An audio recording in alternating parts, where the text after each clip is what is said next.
खास तरीके की मशीन गन, ये वो ग्रेनेड लॉन्चर जिन्होंने वहां के बंकर्स को तबाह कर दिया, वो मशीन गन जिसके बारे में ये तक कहा जाता है कि पानी की बहती हुई धारा को ये 1 मिनट के अंदर जब 600 से 1000 गोलियां निकलती हैं तो उसको तक रोक देता है। इस तरह की हथियार, और उधर आप जानते हैं इतनी पड़ी है मार और फिर दिखाए जा रहे हैं ऐसे हथियार, तो फिर ऐसे में पाकिस्तान तेरा क्या होगा यार।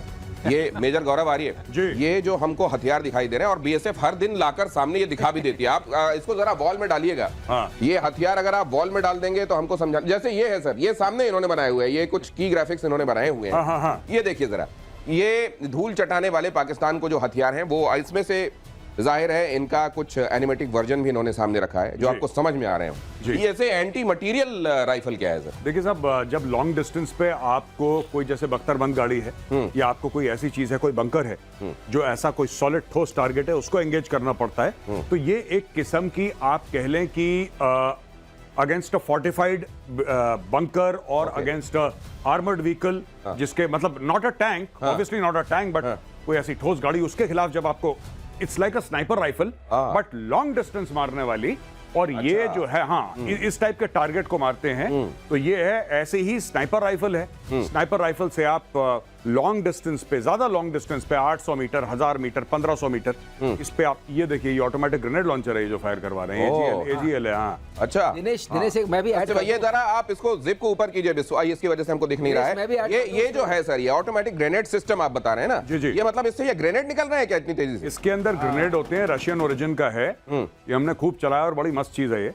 और ये जब फायर करती है, मैं बता रहा हूँ पाकिस्तानी लाइन ऑफ कंट्रोल पे इतना ज्यादा डरते हैं इससे, आपको दिनेश मैं बता रहा हूँ, इतना खौफ है, क्योंकि एक तो एक्यूरेट बड़ा है और इसके अंदर से गोली नहीं निकलती, इसके अंदर से गोला निकलता है, इतना बड़ा, बिल्कुल इतना बड़ा गोला निकलता है। प्राइम मिनिस्टर ने की थी। हाँ बिल्कुल। और ये बात कल प्राइम मिनिस्टर ने की था, गोली मारोगे हम गोला, अच्छा गोली चलाओगे तो हम गोला मारेंगे, इधर ही से जाते हैं वो गोले। तो ये जब फायर होता है, ये जाता है तो ये जाके फटता है वहां पे, गोली फटती नहीं है।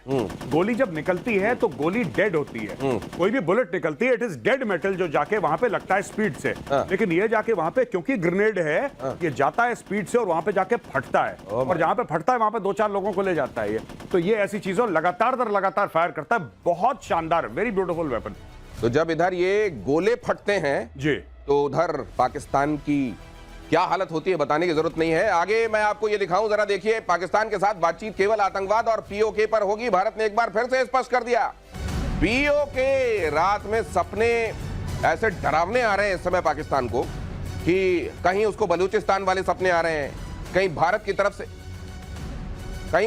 तरफ से वो ये जो हथियार हम आपको दिखा रहे हैं, इनकी नुमाइश लगाई जाती है, वो कहीं देख लेते हैं, वो सपने में आने लगता है। और अब पीओके, और यहां पर ये भी देख लीजिए, आतंकवादियों का पनाहगाह कसूर में आतंकवादियों का जलसा जरा देख लीजिए। आतंकी सैफुल्लाह कसूरी यहां दिखाई दे रहा है, हाफिज सईद का बेटा तलहा सईद भी दिखाई दे रहा है। तो ये जो तमाम, अच्छा ये पाकिस्तान, इसी का नाम पाकिस्तान है जिसको मेजर गौरव आर्य कहते हैं कि चक्रवर्ती मार पड़े, चक्रवर्ती बेइज्जती हो जाए, लेकिन दुम सीधी नहीं होती। दुम सीधी। ये देखिए जो सैफुल्लाह कसूरी है, ये पहलगाम का मास्टरमाइंड है, खुल के वहां पे one of the people responsible, ये खुल के घूम रहा है वहां पे। ये यहाँ पे हाफिज सईद के बेटे ताला सईद के साथ बैठा है, इसकी फोटोग्राफ आई है एक बड़े प्रोमिनेंट पाकिस्तानी पॉलिटिशियन के साथ, मलिक ऐसी कुछ नाम है उसका, उसके साथ बैठ के ये लोग खुलेआम प्रेस कॉन्फ्रेंस कर रहे हैं। साहब आपके, मैं बताता हूं दिनेश प्रॉब्लम क्या है, और हमारे दर्शक भी जान लें कि समस्या क्या है। समस्या यह है कि हम लोग जिस तरीके से जिहाद को बुरा मानते हैं, हम लोग आतंकवाद को बुरा मानते हैं, ये अपने बच्चों को सिखाते हैं कि बहुत बढ़िया चीज है, कैसा बनना है बेटा, हाफिज अंकल जैसा बनना है आपको बड़े होके। ये इशू वहां पे, ये हीरोज हैं, ये कौमी हीरोज हैं पाकिस्तान के। साहब these are heroes in Pakistan, इसलिए तो इन लोगों को सामने स्टेज पे आप किसको बैठाते हैं, आप बताइए। कोई हीरो है, कोई चैंपियन है, जिसको आप इज्जत देते हैं, जिसने देश का नाम रोशन करा है, आप उसको माला पहनाते हैं, आप स्टेज पे बैठाते हैं और बच्चों से कहते हैं कि ये सामने बैठा है हमारा हीरो, इससे प्रेरणा लो। यही तो होता है दुनिया भर में। पाकिस्तान में वहां पे आतंकी को बैठाते हैं सब स्टेज पे। देखो जरा ये, और फिर उसके बाद जो तकरीरें और ये जुबान जो इनकी, बाकी तो कुछ चलता नहीं है, जुबान चलती है, फिर ये मुंह से ये निकलता है जी। तो ये, और फिर अब बहुत जल्दी तलहा आप सईद, अब बहुत जल्दी ताले भी लगते जा रहे हैं। अभी देखिए कसूर में शायद हमने बम मारा नहीं मारा मुझे नहीं याद है, लेकिन एक हमारी ड्रिल तो हो गई है आज सिविल डिफेंस वाली। अब अगली ब्रह्मोस इन्हीं के पास जाएगी, मुझे लग रहा है, मुझे पक्का यकीन है। बहुत जो मुंह खोलेगा, मैं तो ये कह रहा हूं जो पाकिस्तान में मुंह खोले उसके मुंह में डालो ब्रह्मोस सीधा, इसकी स्टोरी खत्म करो। और ये मोदी जी ने बिल्कुल ठीक काम करा है। बिल्कुल ठीक बात बोली उन्होंने मोदी जी ने। लिस्ट बनी हुई, लिस्ट मोदी बनी जी हुई। ने बोला है कि जब तक आतंकवाद खत्म नहीं होगा तब तक ऑपरेशन सिंदूर खत्म नहीं होगा, सीधी बात है। तो ये अब कसूर ये पूछने वाला है कि मेरा क्या कसूर, मेरा क्या उनको ये बताया जाएगा कि ये तुम्हारा कसूर जो यहाँ नीचे आपको स्क्रीन पर दिखाई दे रहा है, और फिर अच्छा फिर इनको यही लगता है क्योंकि अगर वहां इस तरह के लोग हीरो हैं और फिर वहां मार पड़ती है तो उनको ये लगेगा कि इसमें मेरा क्या कसूर। देखो ऐसा है दिनेश, ये इनका ग्लोरिफिकेशन कर रहे हैं, लेकिन मुझे प्राइम मिनिस्टर की एक बात बहुत अच्छी लग रही है। वो एक्चुअली पाकिस्तान के अवाम को बचाने की कोशिश कर रहे हैं। आप इंडोनेशिया का हश्र देखिए, लगभग उसी समय ये दोनों देश आज़ाद हुए, तो वो मुस्लिम कंट्री है, उसका इनसे 5 टाइम्स ज़्यादा GDP है, वहाँ के लोग 57% अर्बनाइज्ड हैं। वही वहाँ जब तक मिलिट्री का रूल था, जब तक सौहार्द तो वहाँ से नहीं गया, वहाँ की हालत बहुत ख़राब थी। इसी तरह का वो था, क्योंकि अब आ गया है वहाँ पर, किसने वहाँ आंदोलन शुरू किया था? जनता ने। और जनता में किसने शुरू किया था? स्टूडेंट्स ने। तो यहाँ आप जो उनकी आवाम से बात करते हैं और पाकिस्तान की आवाम से प्रधानमंत्री बात कर रहे हैं कि अब वो मौका आ गया है कि आप इन जिहादियों को उखाड़ फेंकिए, ये आपके रास्ते में अड़चन है। आपको बच्चों को झोंक देते हैं जो ये कहे कि मदरसा मेरी सेकेंड लाइन ऑफ डिफेंस है। उस तरीके की तहरीर के साथ आप कैसे खड़े हो सकते हैं? और जब तक आपको ये फर्क नहीं समझ में आएगा, अगर आप बहुत दिनों तक दोजख में रहने के आदी हो जाएं, तो आपको लगता है यही मेरे लिए नॉर्मल है, यही मेरी दुनिया है। अरे थोड़ा अलग करके देखिए, आप अपने ये लीडरान जिनको आप कहते हैं इनको बदल के देखिए। ये आर्मी जो आपको इस्तेमाल करती है, इसको उठाकर पटकिए, हटाइए वहां से। आपकी सुरक्षा नहीं करती, आपको खतरे की तरफ धकेल रही है। ये इस तरीके से माइकों में चिघाड़ कर और वहां सामने खड़े लोगों को एक खास तरीके की, जिसको कहा जाता है कि जिहादी अफीम, वो पिलाकर और फिर भेज दिया जाता है कि जाओ मर जाओ। अब ये कसूर में जब फिर से जाकर ब्रह्मोस मारेगी तो कहा जाएगा अरे ये क्या हो गया। ये देख रहे हैं, हश्र देख रहे हैं, ये मुरीद का हश्र देख रहे हैं, बहावलपुर का देख रहे हैं, अब कसूर में जुटे हैं। देखिए साहब, आपको एक बात पता होनी चाहिए दिनेश, ये बिजनेस है। मैं एक बात बताता हूं आपको, जो हाफिज सईद है, हाफिज सईद ने हजारों आतंकी भारत में भेजे लश्कर तैयबा के थ्रू। ये दुनिया को पता है, हमारे दर्शक उनको भी पता है। इसने अपने बेटे को क्यों नहीं भेजा? इसका बेटा है ना ताला सईद, इसके और भी बेटे होंगे, इसने अपने बेटे को क्यों नहीं भेजा? जो general Qamar Javed Bajwa, chief of army staff of the Pakistan army, उसका बेटा साद बाजवा दुबई में अरबपति है, दुबई में काम करता है। वो तो कहता था जिहाद लड़ो जिहाद लड़ो। उसने अपने बेटे को, ये चूरन खिलाते हैं, बेवकूफ बनाते हैं, और पाकिस्तानी कौम सबसे आसानी से बेवकूफ बन जाती है क्योंकि लिखी पढ़ी काम है। ये देखिए स्टेज पे जितने भी लोग खड़े हैं ना, स्टेज पे, ये आप देख रहे हैं जो स्टेज पे लोग खड़े हैं, इनमें से सारे के सारे इनके पास डुअल पासपोर्ट है। आधे यूरोप में रहते हैं, आधे पाकिस्तान में रहते हैं। ये इनका धंधा है, ये बिजनेसमैन है। स्टेज पे देखिए, ये सारे के सारे बिजनेसमैन है और इनका बिजनेस जो है ये जिहाद है। ये गल्ले पे बैठे हैं, एकदम सही बात है। ये गल्ले पे बैठे हैं, सबके सब ये गल्ले पे बैठे हैं, और नीचे जो हैं वो भेड़ बकरी हैं। इनसे बोलेंगे कि अपने बेटे को तो जिहाद के लिए अपने बेटे को कश्मीर में भेजो, कि वहां पे राष्ट्र राइफल तुम्हारे बेटे के माथे पे सीधा यहां पे गोली ठोके, फिर वो शहीद हो जाएगा, फिर उसको 72 रूरें मिल जाएंगी। ये पूरा स्कैम है। ये सब बिजनेसमैन है यहां पे खड़े हुए। ये नजारा, इससे जुड़ा हुआ जो नजरिया, पर्सपेक्टिव आपको देख रहे हैं, दे रहे हैं गौरव आर्य, बहुत जरूरी है। और मैं उम्मीद करता हूं पाकिस्तान की जनता ये समझेगी।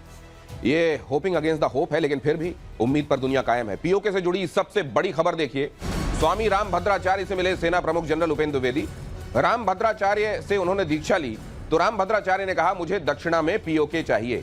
जनरल उपेंद्र द्विवेदी ने चित्रकूट में जगतगुरु रामभद्राचार्य से मुलाकात की। रामभद्राचार्य ने जनरल द्विवेदी को दीक्षा दी और उसके बाद कहा अब तो मुझे दक्षिणा में पीओके चाहिए। विजयी सेना प्रमुख का सम्मान करने में मुझे भी बहुत बड़ी गौरव की अनुभूति हुई। उन्होंने मुझसे वही उसी मंत्र की दीक्षा ली जो मंत्र सीता जी ने हनुमान जी को लंका के विजय के लिए दिया था। मैंने भी उनसे पीओके की दक्षिणा मांगी कि पाक अधिकृत कश्मीर हमें मिलना चाहिए। उन्होंने कहा निश्चित मिलेगी आपको दक्षिणा। पाक को कुछ नहीं संदेश क्या दूं पाक को? कुत्ते की पूंछ कभी सीधी होती क्या? आगे अगर हमला करता है फिर कोई आतंकवादी घटना बस तब देना चाहिए, उचित सबक हो, तब नुकसान नक्शे से मिट जाएगा। यकीनन अगर कुत्ता किसी दिन बोल पाया तो आकर हाथ जोड़कर कहेगा कि मुझे पाकिस्तान के साथ मत तौलिए आप तमाम लोग। अक्सर मेजर गौरव आर्य भी ये कह देते हैं, आज स्वामी जी को भी हम सुन रहे हैं। अब क्या किया जाए, इसके अलावा कोई दिखाई नहीं देता, लेकिन बेचारा ये जानवर तो बड़ा वफादार होता है। अब ये देखिए, उपेंद्र द्विवेदी आज रामभद्राचार्य, भारत के संत, भारत को दिशा देने वाले लोग रहे हैं। और भारत के संत जब एक बार किसी चीज के लिए अपनी चुटिया बांध लेते हैं तो फिर आपको मालूम है कि फिर क्या होता है। सर, ये जनरल द्विवेदी का वहां पहुंचना जी, और रामभद्राचार्य का ये कहना कि दक्षिणा में तो पीओके चाहिए, और इधर राजनाथ सिंह भी ये कह रहे हैं कि पीओके हमारा है, वहां के लोग हमसे मिलने के लिए आतुर हैं, बहुत जल्दी ये होता हुआ दिखेगा, पीओके खुद दौड़ा दौड़ा आएगा और कहेगा कि मैं तो भारत का यही हूं। बात है। मैं दिनेश एक बात बताना चाहता हूं अपने व्यूअर्स को, बहुत जरूरी है। कई लोगों ने सोशल मीडिया पे ये क्रिटिसाइज करा है कि चीफ ऑफ आर्मी स्टाफ ऐसे धर्म के मामलों में क्यों पड़ रहे हैं। ऐसा लोगों ने बोला है जिनको नहीं पता है। मैं आपको बताता हूं, ये फौज की रीत है। जो लोग मजाक उड़ा रहे थे ना कि रफेल में आपने नींबू मिर्ची लगा दी और आपने पूजा कर दी, मेरी खुद की यूनिट में, गोरखा बटालियन में, गढ़वाली, कुमाऊनी, ये जितनी भी आपकी ये हैं, ठीक है, रेजिमेंट्स है इंडियन आर्मी, यहां पे शस्त्र पूजा होती है। हमारे यहां तो बलि चढ़ती थी, अब बंद हो गया ये सब, मेरे सामने चढ़ी है। जब मैं था, कमीशन हुआ था, वहां पे बलि चढ़ी है और खून से शस्त्र पूजा हुई है। मैंने खुद देखा है अपनी आंखों से, मेरे सामने हुई है, मेरे सामने हुई है। तो ये तो रीत थी, आज भी है। जब मेरी रेजिमेंट लड़ाई के लिए जाती है तो कालिका माता की जय और कालिका माता का मंदिर अपने कंधे पे रख के जाती है, तब ठोकती है दुश्मन को। जब सिख रेजिमेंट जाती है तो बोले सोनिहाल, सत श्री अकाल। गुरु ग्रंथ साहिब है, गुरु ग्रंथ साहिब को माथे पे रख के सिख रेजिमेंट लड़ाई लड़ने जाती है। तो लोग ऐसी हवाबाजी, ये कैसे कर दिया रफेल में, कैसे कर दिया जनरल द्विवेदी, क्यों नहीं भाई? ये तो है फौज की रीत, क्यों नहीं ये भाई? फौज की रीत है भाई। फौज में ये आज से नहीं चलता चला आ रहा, ये 250 साल पहले अंग्रेजों के टाइम से चलता चला आ रहा है। आप देखिए किस तरीके से हम लोग बनाते हैं त्योहार फौज में। राजा रामचंद्र की जय, जय बजरंग बली की, लड़ाई में, युद्ध में पाकिस्तान के साथ लड़ रहे हैं, बजरंग बली की जय। और ये कह रहे हैं कि धर्म का बात धर्म की नहीं है, ये हमारी रीत है। कहना चाहूंगा दो बातें मैं भी कहना चाहूंगा जो मेरे अभी समझ में आई, जो मैंने गुरु जी का ये सुना। पहली बात कि पाकिस्तान राक्षस देश है और उसमें जो रावण है दशानन टाइप, वो वहां की पाकिस्तानी आर्मी है। और जब तक रावण का नाश नहीं होगा, मतलब उसके नाभि में आप बम नहीं मारेंगे, वो नाभि सूखेगी नहीं। कमांड एंड कंट्रोल सेंटर को सुखाना है और विभीषण को वहां बैठाना है, धर्म स्थापित करना है। धर्म को स्थापित किया जाना बहुत जरूरी है। लेकिन एक मैं बात कह दूं, रावण तो बहुत विद्वान पंडित था। तो ये छोटे मोटे असुर हैं सर, ये छोटे मोटे वो सींग वाले जो असुर है ना, बदमाशी करते हैं, बदतमीज टाइप के, ये असुर हैं। ये रावण तो बहुत विद्वान आदमी था। पीओके पर रक्षा मंत्री राजनाथ सिंह का बयान। राजनाथ सिंह ने कहा पीओके वापस आएगा और कहेगा मैं भारत हूं, मैं वापस आया हूं। पीओके के लोग भारतीय परिवार का हिस्सा स्वेच्छा से बनेंगे, भारत लौटेंगे। साथियों, मैं मानता हूं कि आज पाक ऑक्युपाइड कश्मीर के लोग हमारे अपने हैं। आप मानते हैं ना? पाक ऑक्युपाइड कश्मीर के लोग वो हमारे अपने हैं, हमारे परिवार के हिस्सा हैं। हम प्रधानमंत्री के श्री नरेंद्र मोदी जी के एक भारत श्रेष्ठ भारत के संकल्प के लिए पूरी तरह से प्रतिबद्ध हैं और हमें यह पूर्ण विश्वास है कि हमारे वो भाई जो आज हमसे भौगोलिक और राजनीतिक रूप से अलग हैं, वो भी अपने स्वाभिमान, आत्मा की आवाज़ और स्वेच्छा से भारत की मुख्य धारा में कभी न कभी जरूर वापस लौटेंगे। अब इसका बड़ा मायना समझ लिए, ये केवल एक भौगोलिक क्षेत्र को पीओके नहीं कहा जा रहा है, यह भी कहा जा रहा है कि वहां रहने वाले लोग हमारे अपने हैं। और यह भी आप देख रहे हैं कि पिछले करीब 15-20 दिनों से पीओके को लेकर भारत के स्वर और ज्यादा मजबूत और ऊंचे हो गए। इसके मायने क्या है मेजर आरी?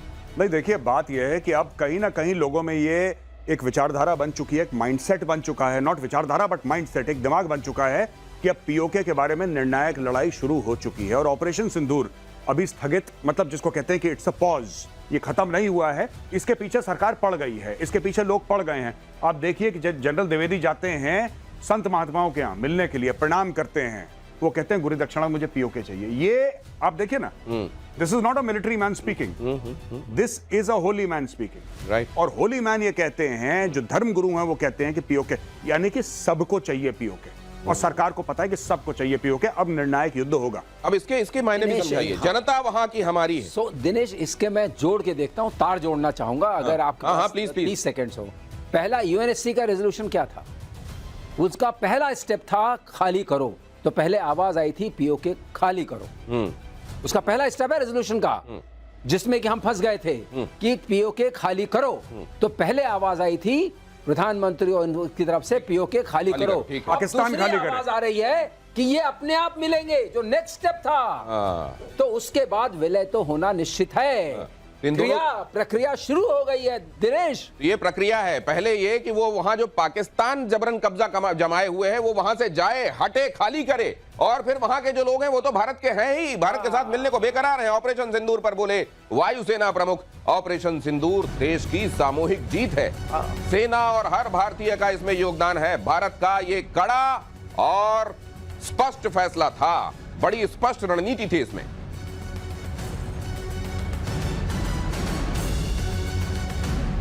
ये भी देखिए आप कि सैन्य ऑपरेशन जनरली पहले ये इस तरीके से इसको डिमार्केट कर दिया जाता था कि ये तो सेना कर रही है, ये तो सेना का काम।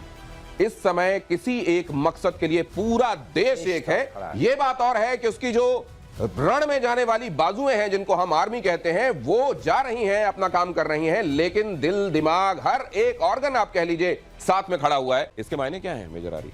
नहीं, देखिए बात यह है कि अब कहीं ना कहीं लोगों में ये एक विचारधारा बन चुकी है, एक माइंडसेट बन चुका है, नॉट विचारधारा बट माइंडसेट, एक दिमाग बन चुका है कि अब पीओके के बारे में निर्णायक लड़ाई शुरू हो चुकी है। और ऑपरेशन सिंदूर अभी स्थगित, मतलब जिसको कहते हैं कि इट्स अ पॉज, ये खत्म नहीं हुआ है। इसके पीछे सरकार पड़ गई है, इसके पीछे लोग पड़ गए हैं। आप देखिए कि जनरल द्विवेदी जाते हैं संत महात्माओं के यहाँ मिलने के लिए, प्रणाम करते हैं, वो कहते हैं गुरु दक्षिणा मुझे पीओके चाहिए। ये आप देखिए ना, this is not a military man speaking, this is a Holi man speaking, right. और होली मैन ये कहते हैं, जो धर्म गुरु हैं वो कहते हैं कि पीओके, यानी कि सबको चाहिए पीओके, और सरकार को पता है कि सबको चाहिए पीओके। अब निर्णायक युद्ध होगा। अब इसके मायने भी दिनेश, समझाइए। हाँ। जनता वहां की हमारी है। सो दिनेश, इसके मैं जोड़ के देखता हूं, तार जोड़ना चाहूंगा अगर आपके हाँ, पास प्लीज, 30 सेकंड्स हो।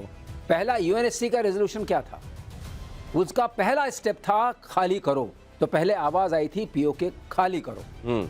उसका पहला स्टेप है रेजोल्यूशन का, जिसमें कि हम फंस गए थे कि पीओके खाली करो, तो पहले आवाज आई थी प्रधानमंत्री की तरफ से पीओके खाली करो। ठीक है। पाकिस्तान दूसरी खाली करे। आवाज आ रही है कि ये अपने आप मिलेंगे, जो नेक्स्ट स्टेप था। तो उसके बाद विलय तो होना निश्चित है। क्रिया प्रक्रिया शुरू हो गई है दिनेश। ये प्रक्रिया है। पहले ये कि वो वहां जो पाकिस्तान जबरन कब्जा जमाए हुए हैं वो वहां से जाए, हटे, खाली करे, और फिर वहां के जो लोग हैं वो तो भारत के हैं ही, भारत के साथ मिलने को बेकरार हैं। ऑपरेशन सिंदूर पर बोले वायुसेना प्रमुख, ऑपरेशन सिंदूर देश की सामूहिक जीत है। सेना और हर भारतीय का इसमें योगदान है। भारत का ये कड़ा और स्पष्ट फैसला था, बड़ी स्पष्ट रणनीति थी इसमें।